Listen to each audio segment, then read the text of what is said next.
and they all have one thing in common. They're all gasoline. So there isn't an electric luxury car available in the market. That's our first position. But progressively we'll make cars more affordable and we'll increase our volume accordingly. You are going to start rather small, of course. I think it's what, annual capacity, the first phase of 34,000 units. You expect to produce 6,000 to 7,000 units this year. Is that correct? And we're talking about where? A starting price for that vehicle around $70,000? That's absolutely right. The Air starts around 70,000, goes right up to 1,500 for the Dream Edition, the model we're going to start with. A fantastic car. And we've already built our first phase of our factory in Arizona, which is good for 34,000 units. But that site ultimately will be capable of producing 400,000 cars a year when we implement phase 4 with our 6-year plan. When is phase 4 coming?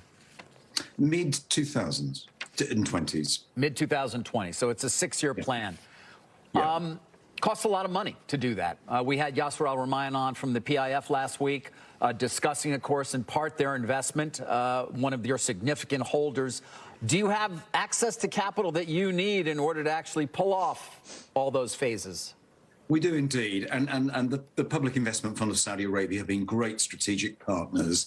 This is much more than a financial arrangement. This is a long-term strategic partnership. You're absolutely right. This is a capital-intensive business, but we've taken the approach we need to be vertically integrated. There is no substitute for having in-house manufacturing and an in-house retail experience. So we're having our manufacturing in-house and all our studios, our retail studios, and we've already opened 6 of those right across the US. Peter, Jim Cramer, as we talk, I'm exploring the idea of reserving with a credit card the Air Dream Edition, $161,000. Why am I doing that? Because it's available summer of 2021. How many other people are reserving their various Lucid Airs right now? And can you give me a sense of the demand each day? Well, it's overwhelming, Jim, and I'm really glad you have impeccable taste, sir. We have a bulging order book. It's growing daily as people are becoming much more aware of us as a company, as a brand. We were pretty silent. We were in almost stealth mode until our global reveal just last September. I like the car to do the talking, and, you know, it's going to be an amazing product when it comes out this year. But what do we do? I know you work with Elon Musk. You've got a cordial relationship with him. This is 517 miles projected range, 800 horsepower. Obviously, that's 0 to 60, I don't know, in 2 seconds. What makes me want to pay this much more than a Tesla? Everybody loves Tesla, don't they? I mean, high consumer satisfaction, that kind of thing. You're absolutely right. I mean, Tesla's done an amazing job, and that's what's placed it in its preeminent position. But Tesla recognizes this is a technology play. This is a technology race. That's why Tesla enjoys such a high market cap.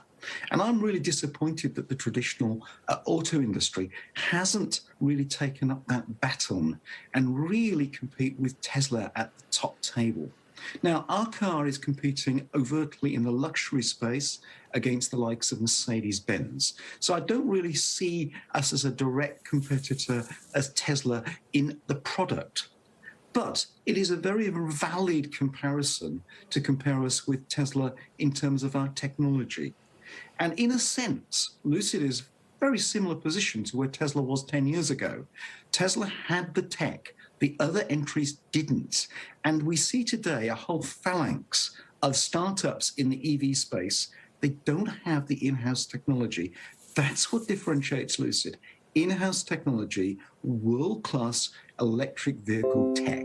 Right. Well, all right, just give me a quick example of what that means. What is that? Well, the core metric is efficiency. It's not range per se, because anyone can stuff a whole load of batteries in a car and achieve great range. I could double the size of the battery pack, double the range of the car, couldn't I? And that's pretty dumb. I'd call that dumb range. What really matters, the most telling metric of where any electric car company is today, there's a single metric, and that is efficiency. How far can I go per kilowatt hour? And we can go well over 4 miles per kilowatt hour. This is world-class technology here in the US. Lucid's going to take the tech to the next level. That is our mission. All right. Well, Peter, if I want to get a sense for how investors view your company, I need look no further than shares of cciv. That's the symbol for Churchill Capital 4. It's a SPAC. And I'm sure you're aware of the fact that the speculation around it has been that you will merge with it to go public. Is that the case? Well, you know I can't comment on any such matters. I can neither confirm nor deny any such thing. Well, let me ask it in a different way, though. Given that we've watched that go up since there was, I think it was originally a Bloomberg report saying you were in talks with them. I mean, if you're at one value in terms of the way you're thinking about the company prior to this, and then you watch this stock triple based on the expectation that you will be merging into it, does that change your own prospects, or I should say your own view of the value of Lucid right now in the public markets? Look, I think Lucid value will be truly realized when we've got this kind of production. I say every day that until we've made a production car and we start selling to customers, you know, we haven't achieved a damn thing.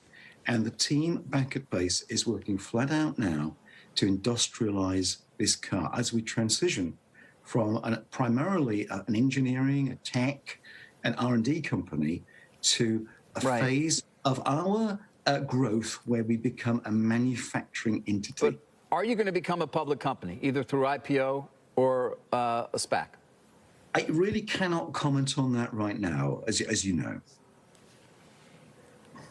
Peter, quickly, I think you're dead right about EV. I think the oil companies are thinking this is something that's going to be 2035, a lot of time. Can't you just, honestly, can't this industry double, triple even by 2030? People don't want combustion engines. They don't want them, Peter. That's not the future. You're so right. You're so right. I couldn't agree more. Absolutely. Electric cars are inherently so superior to their gasoline counterpart. And I want us to be making, you know, lots of cars as soon as possible. We start with a high-end product that defines the brand. And the technology that we're developing for Lucid Air, because we're developing high efficiency, will bring the cost of mass-produced EVs down, because the most expensive component in that car is the battery pack. And if you can go further, go more miles for a given battery size, that's akin to bringing the cost down. And my passion is to be making lots and lots of cars using our advanced technology as soon as possible. It can't happen soon enough. All right. Well, Peter, we're going to be watching closely as we continue to watch so many of the names that we just had up there that already are public companies, of course, and both making the vehicles and the batteries. Peter Rawlinson, thank you. Thank you. Still to come this morning, first White House reaction to the jobs number this morning and the road ahead for